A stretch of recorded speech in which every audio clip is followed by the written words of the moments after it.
as you know, we usually begin class with 3 deep breaths. And this is one thing that I thought might be helpful to bring into your interview.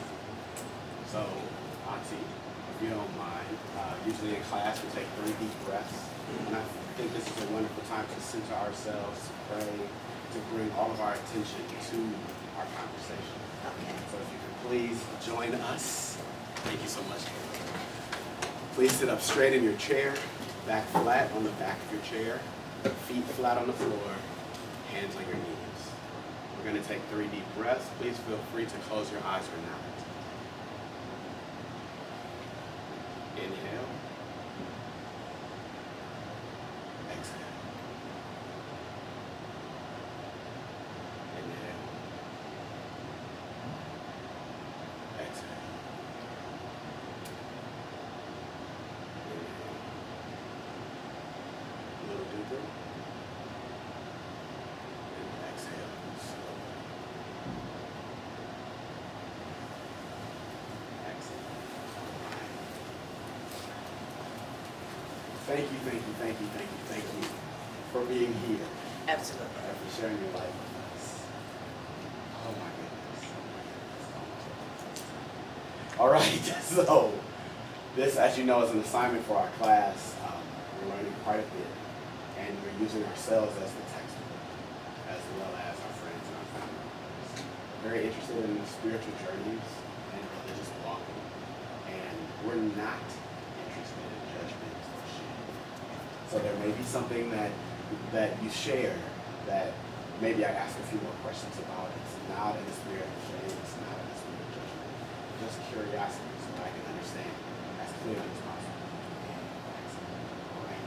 So the first question is, please share your full name and what you would like me to call you. Well, my full name is Stancy Adams. Talking about shame, it's that middle name. Okay. And as you always, call me Auntie. Thank you, Auntie.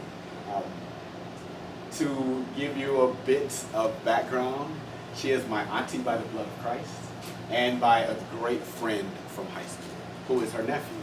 So he's my brother, she's my auntie. It works. Please describe the era in which you were raised.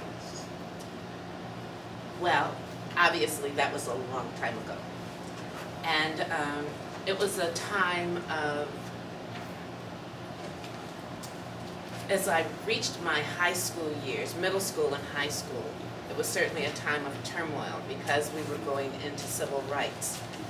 But my first introduction to any kind of discrimination started when I was about 5 years old. And at 5, my grandmother decided to go back to Georgia where she was born. And it was the first time she returned to Georgia in over 28 years. And she was a little uncomfortable. We were riding on a train. And she was uncomfortable, and she told my mother, I hope when we get there it's still daylight. And at 5 years old, of course, I couldn't understand why that would be a problem because we traveled all around the city in the dark all the time. And she said, it's okay, just rest. And so I asked her again because I was kind of inquisitive then, just as I am more so now. And she told me it was because people did not like us because of the color of our skin. That was the first introduction I had to anyone not liking me at that point. So it was quite a journey, and the things that I learned at 5 and 6 years old were very interesting. Coming through that, I didn't experience it anymore in Detroit until I reached high school. And again, it was a time of civil unrest. I'm sure you've heard of the race riots in Detroit. You've heard of the civil rights marches, all of those things that took place. And I was a part of that. And in school, when I was about to graduate, we had to go into our guidance counselors. And our counselors would ask, what is it that you would like to be, and what is it that you're going to do when you graduate? And I shared with her that I wanted to be a doctor, and that was my plan, to go to medical school. At which time she told me that that will never happen. I would never be a doctor. I was only going to fill my mother's house with lots of babies and just be at home, be a housewife, find some menial job, and not go to college. Needless to say, she was a white female, and at which time we had been taught to be very respectful of our elders, very respectful of others, and I politely told her then, excuse me, but I will not fill my mother's house filled with babies, and I may not go to college because my parents may not go to college to become a doctor, but I will be attending college and graduating. And so she told me that that would not be possible, at which time I got up and left. I got to pause right there. You've seen the questions. You know we got a couple more, but like, So, two things came up for me, civil rights and I'm not sure if you called it a rebellion or a riot that happened here in Detroit in 1967. I've been using the word rebellion a bit more frequently, but I'd like you to speak to two specific instances that happened here in Detroit. One being the rebellion, where you were and like how you experienced it, and the other being I don't remember the name of the official march, but it's the march where Dr. Martin Luther King Jr.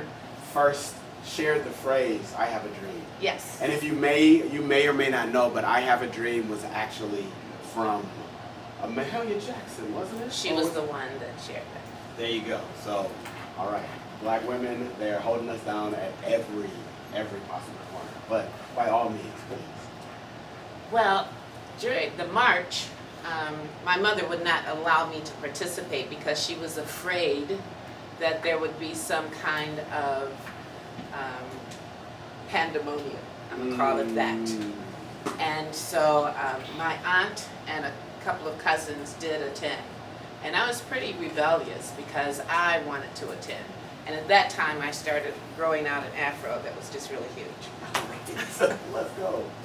You know, that was my way to rebel against my parents. The rebellion, I had, and by that time I had actually graduated high school. I wasn't 21, so I must have been about 19 years old. And I had actually gone to a party the night before, and we were planning a baby shower for one of my cousins on that Sunday. And I received a call on Sunday morning, and my cousin that lived very close to the rebellion, which started over near Chicago and Dexter in that area, if you're familiar with the west side of Detroit. And she said, "They're burning up stuff all over here, and we can see it out of our apartment window." And I went, "What are you talking about?" Because I lived on the northeast side, what is now known as the North End. And we were preparing for the baby shower. She said, "Well, you better cancel the baby shower because everyone has to come from the west side and they're not coming to the northeast side." So that was pretty frightening. And we wanted to know more, and I wanted to go to my cousin's house, at which time my mother again said, "No, there is rioting and fighting and burning, and we're getting them to come to us."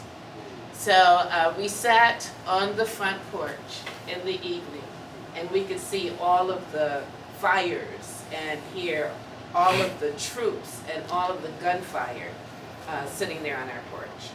So that was not scary for someone that's 19. It just raised my interest. So I had my license, and the next day when it was daylight, my mother asked me to go to the store. And because I had my driver's license, I could drive to the store. And I'm sure none of you can identify with this. The store, which was really not very far from our house, just somehow took me through the riot area on the west side of our house, west side of the city. And so I had an opportunity to see tanks drive down the streets of Detroit, which were so frightening. You would see soldiers with guns and riot gear. And I very quickly hastened away from there and did what my mom told me to do.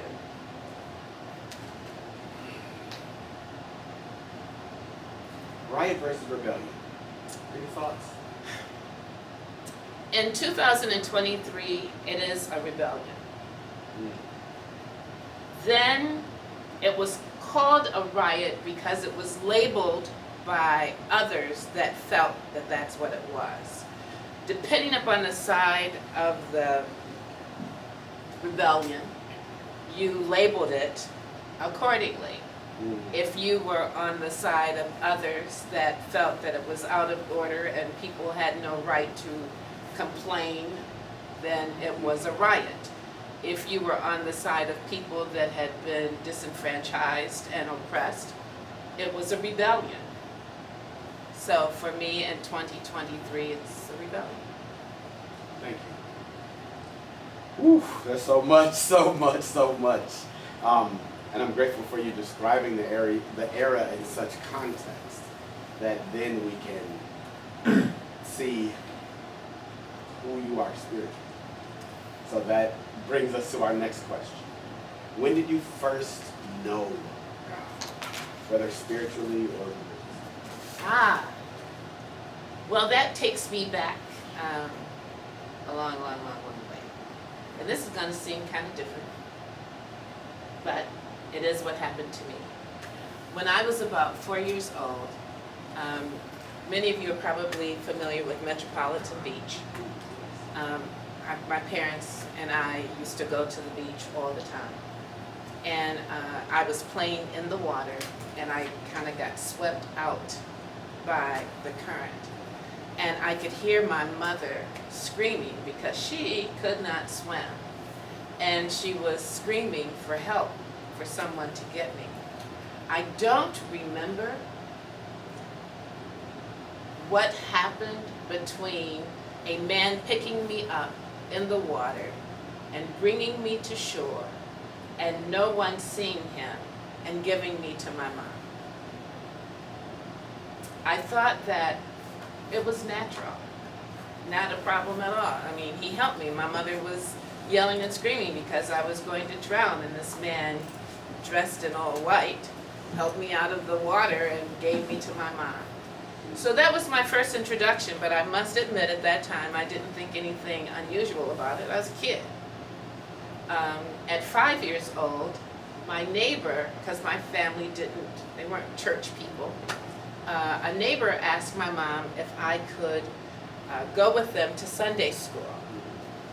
She had 4 children, and one of her children was a good friend of mine. We were the same age and attended the same school. And so my mom allowed me to attend Sunday school with them, and I really loved it. I heard about this man called Jesus, and I got this little card, and I really wanted to know more about him because somewhere in the stories they told me how much he loved me, and I had never seen anybody like that. And so, like, how could he possibly love me? So I went, I enjoyed it, and the next Sunday I wanted to attend again. And my mother said, no, again. You've been with them, they'll come another time, because mothers just didn't allow children to just overwhelm another family. It was very kind of her to have invited me the first time, but let their family worship together and I'll get another opportunity. Well, I do remember throwing a tantrum and crying that I could not go. And there was a church that was several doors from where we lived. And my mother went there during the week and asked if they had a Sunday school class for a little kid. And they said yes. So she made arrangements for me to go to Sunday school. She found out what time. And I would walk down the street. She'd watch me from the porch. And they would receive me. I'd go to Sunday school, and when it was over, the Sunday school teacher would watch me back down the street. So I did that. And so I really enjoyed it, and I wanted to know more and more and more about this Jesus. Still didn't think about it as religion, didn't think about it as spirituality. I just needed to know who this dude was. Who is he? Not only that, but he's a little white guy, dressed kind of funny, on a card because we didn't have Sunday school books. Mm. And so to this day, some years later, I still go to Sunday school and I still inquire about my relationship with this Jesus. But since that time, several things have happened that have drawn me to him and a spirituality, and he does not look like the little card that they gave me and introduced me at 5 years old. He looks like love. He looks like peace. And I cannot put human characteristics to any of that. But he has been that spirit